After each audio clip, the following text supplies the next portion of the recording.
Hey guys, welcome to SK Tiwari study IQ। आज हम बात करने वाले हैं 12th बायो के chapter number 6 human health and disease के some most important MCQs and very short answer type questions, और जो कि बोर्ड एग्ज़ाम में कहीं ना कहीं पूछे ही गए हैं किसी न किसी सन में। और हाँ, अगर आपको ये जो क्वेश्चन आंसर हैं इनका PDF चाहिए तो आप हमारे Telegram channel SK Tiwari study IQ को ज्वाइन करें। और इसका लिंक जो है टेलीग्राम का मैंने डिस्क्रिप्शन में दे रखा है, वहाँ से आप जाके ज्वाइन कर सकते हैं। इसी वीडियो के डिस्क्रिप्शन में आपको मिल जाएगा हमारे टेलीग्राम चैनल का लिंक, वहाँ से आप हमारे टेलीग्राम ग्रुप को ज्वाइन करें और फ्री में सारे PDF नोट्स को आप डाउनलोड कर सकते हैं वहाँ से। ठीक है, तो स्टार्ट करते हैं। फर्स्ट क्वेश्चन है हमारा, चिकनगुनिया रोग का संचरण किसके द्वारा होता है? चिकनगुनिया रोग जो होता है उसका संचरण किसके द्वारा होता है? तो आंसर है एडीज मच्छर। आंसर है ऑप्शन नंबर बी, एडीज मच्छर। नेक्स्ट है, टाइफाइड के जांच के लिए किया जाने वाला परीक्षण। टाइफाइड की जांच के लिए किया जाने वाला परीक्षण है, तो टाइफाइड की जांच के लिए कौन सा परीक्षण किया जाता है? तो विडाल टेस्ट। विडाल टेस्ट जो होता है वो टाइफाइड के लिए किया जाता है। नेक्स्ट है, निम्न में से कौन से रूमेटाइड आर्थराइटिस के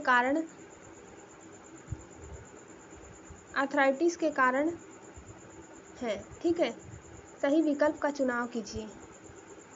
जो कौन सा है रूमेटाइड आर्थराइटिस का कारण कौन है?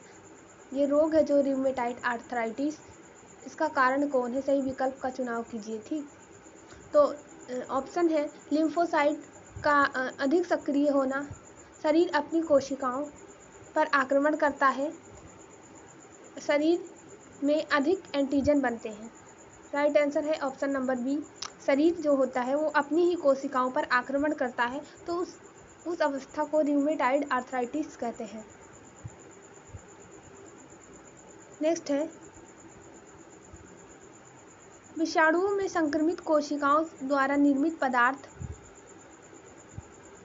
अन्य कोशिकाओं को संक्रमण से बचाता है। इंटरफेरान जो होता है वो बाकी अन्य कोशिकाओं को संक्रमण से बचाता है, इंटरफेरॉन। नेक्स्ट है, तंबाकू के सेवन से एड्रिनल व नॉर एड्रिनल का स्राव का प्रेरण हो जाता है। तंबाकू का कौन सा घटक इसके लिए उत्तरदायी है? तंबाकू में जो एड्रिनल और नॉन एड्रिनल जो हार्मोन निकलते हैं उसके लिए कौन सा घटक जो है उत्तरदायी है? तो राइट आंसर हो जाएगा ऑप्शन नंबर ए, निकोटीन। ठीक है, नेक्स्ट है क्वेश्चन नंबर 6, निम्न में कौन सा जीवाणु जनित मानव रोग है? जीवाणु जनित मानव रोग, पोलियो जो है वो तो वायरस से फैलता है। पायरिया तो जीवाणु जनित नहीं है। अतिसार भी जीवाणु जनित है। हाथी पांव भी वायरस से फैलता है। ठीक है, तो ऑप्शन नंबर सी राइट इसका हो जाएगा, अतिसार। नेक्स्ट है, निद्रा रोग किस जंतु के द्वारा होता है? तो इसका राइट आंसर हो जाएगा ट्रिपैनोसोमा।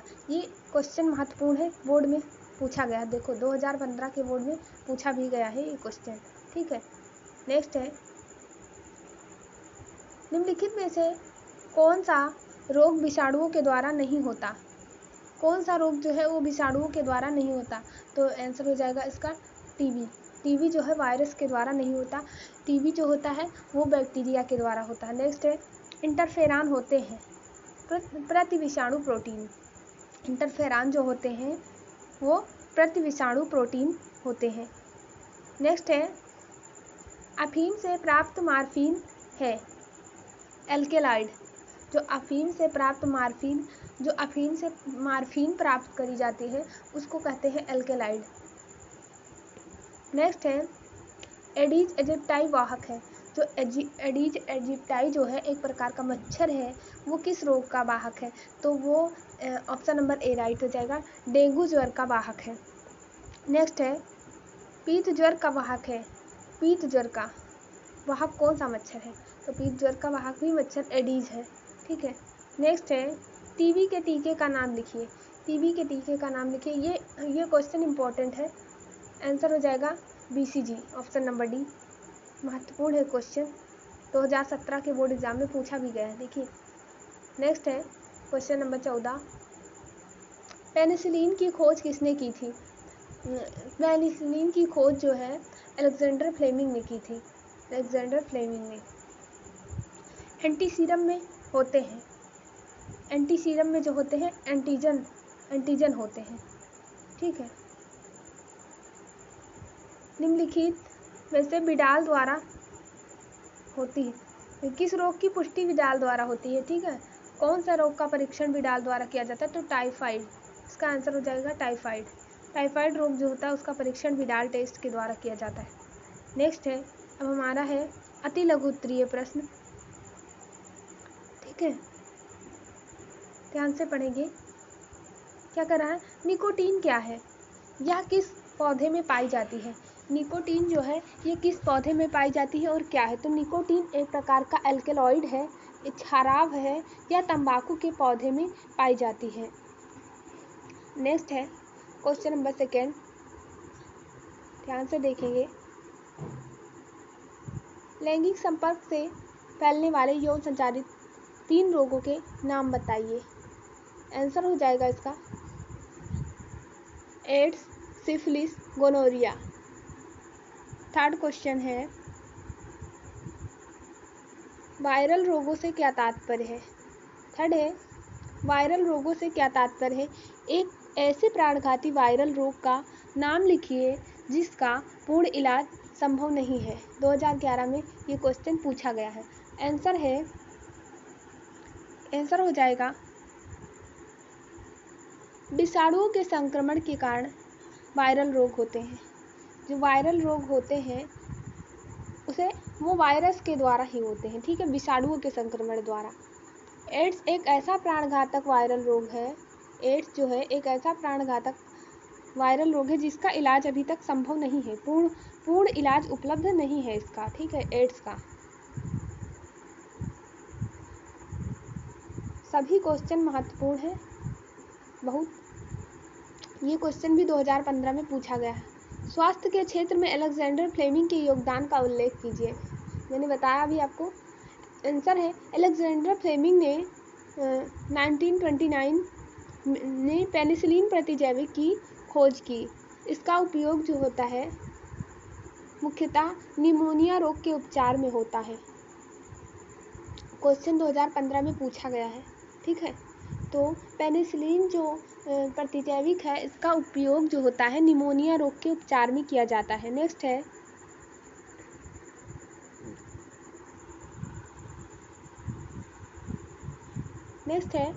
इंटरफेरॉन तथा प्रियांस क्या है? इंटरफेरॉन तथा प्रियांस क्या है? तो इंटरफेरॉन होते हैं जो ये प्रोटीन अणु होते हैं, इनका संश्लेषण विषाणु द्वारा संक्रमित कोशिकाओं द्वारा होता है। ये समीपवर्ती कोशिकाओं को संक्रमण से बचाने में सहायक होते हैं। एक बार फिर से सुन लीजिए। इंटरफेरॉन जो होते हैं ये प्रोटीन अणु होते हैं। इंटरफेरॉन प्रोटीन अणु होते हैं, इनका संश्लेषण विषाणु संक्रमित कोशिकाओं द्वारा होता है।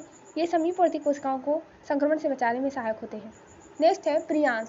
प्रियांस जो यहाँ पे ये टॉपिक जो है यहाँ पे छूट गया है, लेकिन मैं बता दे रही हूँ आप लोगों को। प्रियांस कटा हुआ है यहाँ पे, PDF में ऐड नहीं है।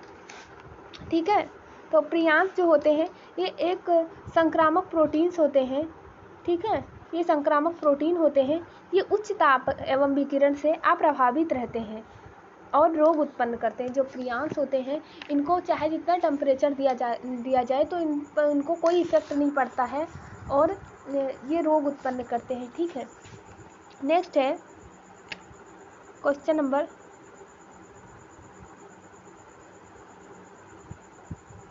9 है। महत्वपूर्ण क्वेश्चन को मैंने खाली ऐड किया हुआ है इसलिए। ठीक है, नेक्स्ट है मनुष्य में अतिसार रोग किससे उत्पन्न होता है? ठीक है, अतिसार रोग जो है अमीबियासिस किससे उत्पन्न होता है? तो इसका आंसर हो जाएगा अतिसार रोग जो होता है एंट अमीबा हिस्टोलिटिका प्रोटोजोवन परजीवी के कारण होता है। जो एंट अमीबा हिस्टोलिटिका होता है प्रोटोजोवन परजीवी, इसके कारण होता है अतिसार रोग। नेक्स्ट है मनुष्य में साधारण जुकाम उत्पन्न करने वाले 2 विषाणुओं के नाम लिखिए। तो ये भी क्वेश्चन इम्पोर्टेंट है सब बोर्ड एग्जाम के लिए। ठीक है, नेक्स्ट है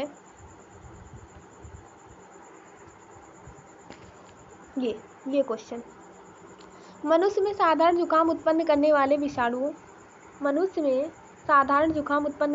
विषाणुओं के नाम लिखें।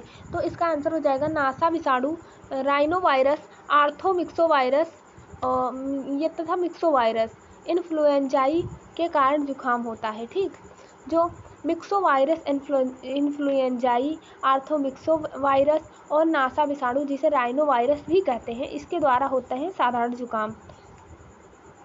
एक क्वेश्चन मैं बता दे रही हूँ, इसमें आंसर नहीं ऐड है। एक व्यक्ति का प्रतिरक्षी तंत्र संबंधित है। ठीक है एलाइसा परीक्षण में उसमें एक रोगजनक की उपस्थिति का पता लगा। जो एलाइसा टेस्ट किया गया इसका एक प्रतिरक्षा तंत्र बहुत कमज़ोर है एक व्यक्ति का, और उसका एलाइसा टेस्ट जब किया जाता है तो पता चलता है कि उसमें एक रोगजनक उपस्थित है। ठीक है, तो क्वेश्चन क्या कह रहा है कि उस रोग का नाम बताइए जिससे वह व्यक्ति संक्रमित है, और नेक्स्ट है इसका रोगजनक क्या है और शरीर की कौन सी कोशिकाएं रोगजनक द्वारा प्रभावित होती हैं। तो इसका आंसर हो जाएगा जो फर्स्ट है, जो एलाइसा टेस्ट द्वारा जांच में पता चलता है कि उस व्यक्ति को एड्स रोग है। ठीक है, उस व्यक्ति को एड्स रोग है, एक्वायर्ड इम्यूनो डिफिशियंसी सिंड्रोम है। ठीक, और जो इसका रोगजनक है HIV है, ह्यूमन इम्यूनो डिफिशियंसी वायरस, और जो इसमें कोशिकाएं प्रभावित होती हैं वो होती हैं हेल्पर टी लिम्फोसाइट। जो टी लिम्फोसाइट्स होती हैं इसमें वो प्रभावित होती हैं कोशिकाएं। अगर आपको वीडियो अच्छा लगा हो तो लाइक करें और हमारे चैनल को सब्सक्राइब करें और ऑल बेल आइकन को प्रेस करें ताकि हमारे चैनल की सभी नोटिफिकेशन सबसे पहले आपको मिले। Thank you.